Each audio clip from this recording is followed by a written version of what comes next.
Salut à tous, c'est BizBiz. Alors ce soir, on se retrouve en compagnie de Rubinho pour le débrief de cette deuxième journée et surtout du match entre le Galatasaray et l'équipe du Paris Saint-Germain. Donc déjà pour ceux qui ne savent pas, peut-être qu'il y en a qui n'ont pas suivi le score, le PSG s'est imposé difficilement 1-0 du côté de la Turquie, du côté du Galatasaray. On sait que c'est une ambiance vraiment spéciale avec, on a bien vu, les supporters vraiment qui poussent leur équipe de la première jusqu'à la 90e minute, même quand l'équipe est menée. Les supporters turcs sont toujours derrière leur équipe. Donc on va parler de tout ça ce soir. On va commencer déjà avec le débrief du match, puis en deuxième partie deux vidéos, on notera, on peut dire, les joueurs du Paris Saint-Germain. Donc on va commencer. Donc toi, qu'est-ce que tu en as pensé ce soir de la prestation du Paris Saint-Germain? Maîtriser quand même le match parisien.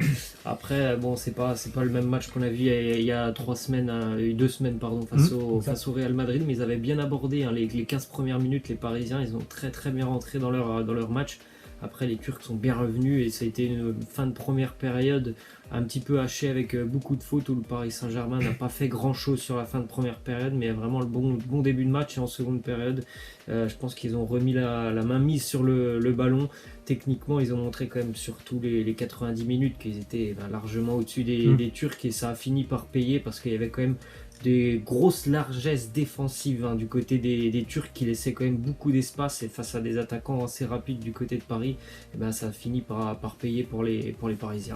Ouais, parce que la compo, Galatasaray, je crois, ils ont commencé avec 3 défenseurs en début de match, et c'est vrai qu'il y avait beaucoup d'occasions. Tu sais, les 15 premières minutes, le PSG, ils auraient mené 2-3-0 dans les 15 premières minutes, ça n'aurait pas été un vol parce qu'ils ont eu énormément d'occasions, ils passaient à chaque fois derrière le dos des défenseurs. Après peut-être une modification, c'est peut-être pour ça. Et surtout l'équipe du Galatasaray s'est mise à jouer à partir de la 20e minute, ça allait beaucoup mieux pour eux.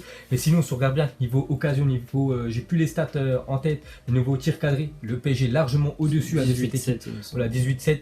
Donc ils auraient pu, ils ont gagné 1-0, ils auraient pu faire encore un plus gros score. Mais bon, ils ont aussi quelques occasions à chaudes, bien sûr, cette équipe du Galatasaray. Mais pour moi, c'est quand même une victoire, comme tu as dit, c'est le premier mot que tu as dit, maîtrisé du PSG ce soir. Ça a été maîtrisé, ça a été une victoire compliquée, parce que c'est quand même à l'extérieur, mais victoire au bout, c'est 3 points. Et surtout, dans le même temps, dans l'autre match du groupe, c'est quand même le Real Madrid qui s'est pas accroché par l'équipe de Bruges. Et ça, c'est quand même une très bonne nouvelle, parce que le but, c'est de terminer en première position pour affronter, on va dire, un deuxième de notre groupe, même si, un deuxième, tu peux choper un FC Barcelone, un Manchester City, bref, j'en sais rien. Mais ce soir, la prestation du PSG, moi, ça m'a vraiment convaincu. C'est vrai que c'est pas par rapport, c'est pas la même chose qu'il y a 2 semaines contre le Real Madrid. Là, c'était déjà c'était à domicile, là c'était à l'extérieur, pour le PSG. Et quand tu vas gagner, tu vas prendre les 3 points à l'extérieur en Ligue des Champions. C'est l'objectif. Et je pense que Thomas Tuchel va être vraiment content de son équipe. Comme tu as dit, pour moi, ils ont plus maîtrisé comme cette deuxième mi-temps, vraiment. Oui. Ils ont plus joué en contre. Ils ont eu pas mal de grosses occasions. Mais bon, à 0, moi je trouve que c'est parfait pour le PSG. C'est les 3 points. Ils sont premiers du groupe avec 6 points sur 6. C'est parfait. Donc prochain match, je crois, sera un déplacement du côté de Bruges. On verra ce que ça donnera. Donc maintenant, les gars, on va passer avec les notes de l'équipe des joueurs du Paris Saint-Germain. On va commencer avec le gardien. Donc le gardien Navas, ancien gardien du Real Madrid. Donc moi j'ai toujours adoré bien sûr ce gardien, et maintenant qu'on l'a au Paris Saint-Germain, j'adore. Donc déjà ça sera une note pour moi de 7. On peut voir les notes de l'équipe. Donc 7, c'est un bon match de Keylor Navas. Il a eu quelques frappes, on peut dire, chaudes à enlever. Je me souviens d'un coup franc de série qu'il a détourné en corner, parfait. Bon après niveau intervention aussi, il a été costaud, on peut dire, dans le duel aérien. Keylor Navas, donc après pour moi c'est un bon match de sa part. Ouais, bon match. Après peut-être que des fois il faudra faire attention pour les prochaines fois. Il me semble que 2-3 fois en première période il a quand même mis en difficulté Kimpembe sur des relances. Exact, il pouvait vraiment l'envoyer devant parce qu'il y avait quand même un bon pressing, surtout en première des Turcs, et Kimpembe il le mettait un petit peu dans la merde. Ok, ensuite on va passer au défenseur gauche Juan Bernat. Donc tout à l'heure on en parlait dans le match, je lui disais, est-ce que tu vois un défenseur gauche meilleur que Juan Bernat actuellement dans la planète? Moi sérieux, j'en vois pas. Je vois pas de meilleur latéral que Juan Bernat, défenseur gauche. Pour moi c'est le meilleur actuellement sur la planète footballistique. Donc pour moi ça sera une note de 8. Très bon match de sa part. Il a donné beaucoup, on peut dire, offensivement comme d'habitude. Défensivement, il est toujours costaud, il perd rarement le ballon. Juan Bernat, il fait souvent les bons choix, et ce soir, vraiment, ça a été l'un des meilleurs Parisiens, peut-être voir le meilleur joueur. C'est vrai qu'on regarde plus les attaquants, mais vraiment en défense ou même en attaque, tu peux même le faire jouer ailier, ce joueur, c'est vraiment très très bon. Il était, au Bayern Munich, hein, quand ils l'ont vendu, ils en voulaient plus. Ben, ça a été quand même une grosse erreur. Donc le PSG, je trouve, c'est vraiment un élément très important. Et ce soir, 8 très bons matchs du défenseur espagnol. Ouais, je suis d'accord, il a une aisance technique qui est supérieure à la moyenne. Et après, voilà, il a une grinta aussi assez incroyable sur le terrain. Il réussit quasiment tout ce qu'il entreprend. Donc c'est vraiment en général des très bons choix. Ok, ensuite, défense centrale, on va commencer avec Kimpembe. Qu'est-ce que tu en as pensé? Bon match de Kimpembe. Dans la lignée du match face au Real Madrid, c'est beaucoup mieux que ce qu'il nous faisait la saison passée. Exact. Après, on voit quand même qu'il a encore des fois un petit peu hésitant, mais je pense que vraiment il est certainement sur la bonne voie Kimpembe, donc je lui mets une note de 6,5 on va dire. Ok, moi ça sera 7, bon match de Kimpembe comme tu as dit, c'est vrai que tu te souviens en fin de saison dernière il y avait beaucoup de buts, des buts contre son camp qui marquaient Kimpembe et même des erreurs de sa part, de mauvaises relances, et là ça va un petit peu mieux quand même depuis le début de saison, depuis le match du Real Madrid où il a été aussi très bon, donc pour moi ce soir ça sera 7, juste Thiago Silva qui a été côté de lui, donc capitaine je lui mets une note de 8, Thiago Silva qui a été un cran au-dessus, meilleur on va dire que voilà Kimpembe. Très bon match voilà, du défenseur brésilien, vraiment patron ce soir. J'adore quand je le vois comme ça. Là je me dis vraiment que la défense du PSG quand tu as Thiago Silva comme ça, c'est très compliqué d'encaisser des buts. Donc très bon match du défenseur brésilien. Ouais, moi c'est comme toi, sauf que moi c'était 6,5 Kimpembe, c'est 7, c'est un bon match. Il a pas eu grand chose à faire quand même face aux attaquants turcs, pardon.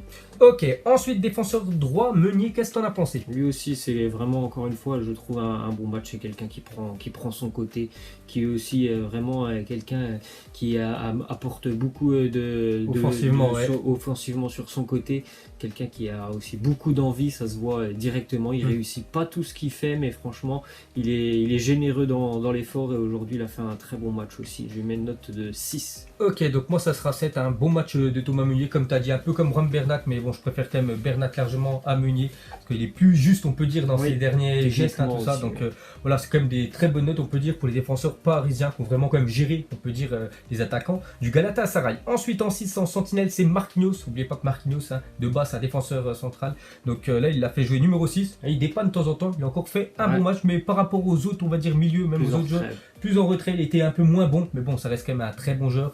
Donc pour moi ça serait une note de 6 satisfaisant, parce que je sais qu'il peut faire beaucoup mieux, voilà Marquinhos, surtout au niveau relance, il y a eu 2-3 fois il a essayé de faire des grandes balles devant, ça, on a perdu directement le ballon, donc pour moi 6 c'est quand même un bon match, mais c'est satisfaisant, il peut faire beaucoup mieux. Ouais c'est vrai, c'était le moins visible on va dire au milieu de terrain, on a beaucoup plus vu les deux autres qui vont suivre.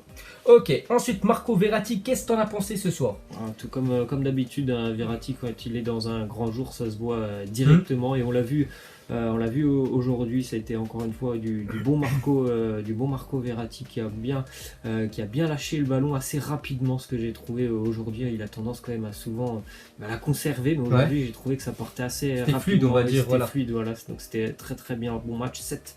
La même chose, 7 pour Marco Verratti, tu as très bien résumé, juste il faut qu'il s'améliore, c'est la discussion avec les arbitres. Je le voyais encore parler avec des arbitres de touche, l'arbitre central, je dis mais qu'est-ce que tu fais, ton équipe gagne, arrête, tu vas prendre un carton jaune, voire un carton rouge, si tu continues, tu vas pénaliser ton équipe, donc voilà c'est quand même un bon match, juste les dialogues avec l'arbitre qui doit s'améliorer. Ensuite Idrissa Gueye qu'on a un petit peu largement moins vu, voilà que son match exceptionnel, le match référence qu'il a fait avec l'équipe du PSG contre le Real Madrid, là il était un petit peu en retrait, donc même note que Marquinhos, je lui mets 6. C'est quand même un match satisfaisant, on sait qu'il peut faire beaucoup mieux, on l'a vu il y a 2 semaines, donc ce soir il a bien quand même géré le milieu, on peut dire, de l'équipe du Galatasaray, il a récupéré surtout de bons ballons en début de match, vraiment des ballons après, ça amenait le danger directement, donc 6, il peut faire beaucoup mieux, donc match satisfaisant de sa part. Bon, ça sera 6,5 pour lui, c'est vrai qu'on sait qu'il peut faire beaucoup mieux, mais encore une fois ça a été globalement dans l'ensemble assez solide au milieu de terrain.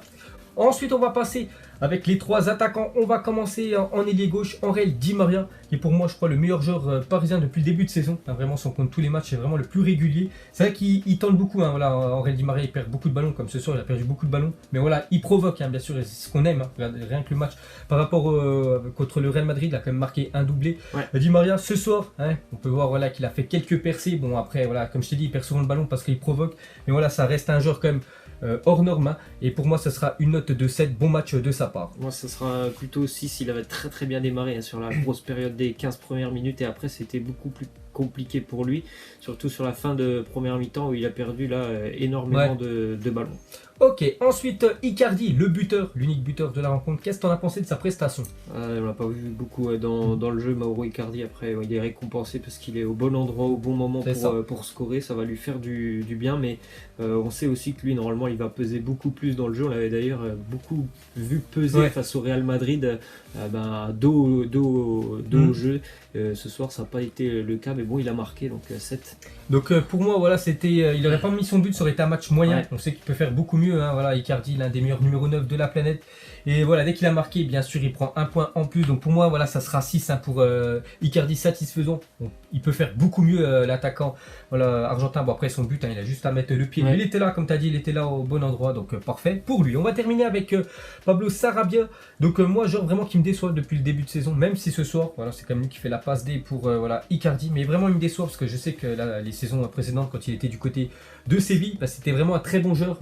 Et là, depuis qu'il est au PSG, il fait beaucoup de mauvais choix. Et surtout, des niveaux passes. Je sais que normalement, niveau passe, ça arrive tout le temps dans les pieds, les destinations. Et là, vraiment, c'est pas le cas. Il a vraiment, on peut dire, il a vraiment beaucoup de mal.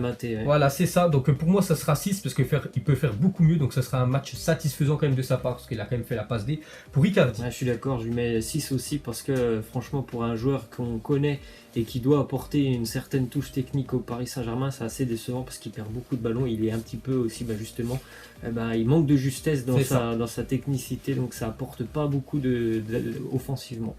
Donc voilà les gars, la fin de ce débrief Galatasaray Paris Saint-Germain. L'objectif c'était les 3 points. Il y a eu les 3 points pour l'équipe du Paris Saint-Germain qui est quand même très bien partie quand même pour se qualifier. Parce que les 2 prochains matchs c'est quand même, on va dire, l'équipe la plus faible, même s'ils ont quand même accroché même le Galatasaray et le Real Madrid à domicile. Donc voilà, je pense qu'ils gagnent le prochain match, ils seront qualifiés même s'ils terminent à la 2e place. Mais bon, là ils sont très bien partis, le PSG. L'objectif c'est les 3 points. Donc on se retrouve nous les gars demain pour un débrief. On ne sait pas encore, on fera lequel. Il y a des belles affiches. Il y a quand même Barça-Inter, il y a aussi Lyon du côté de Leipzig, il y a aussi Lille qui joue à domicile contre Chelsea. On verra tout ça. Et nous on se retrouve demain pour Zap Image, lui pour l'After Zap Image. On débriefera du match de ce soir. Ciao à tous.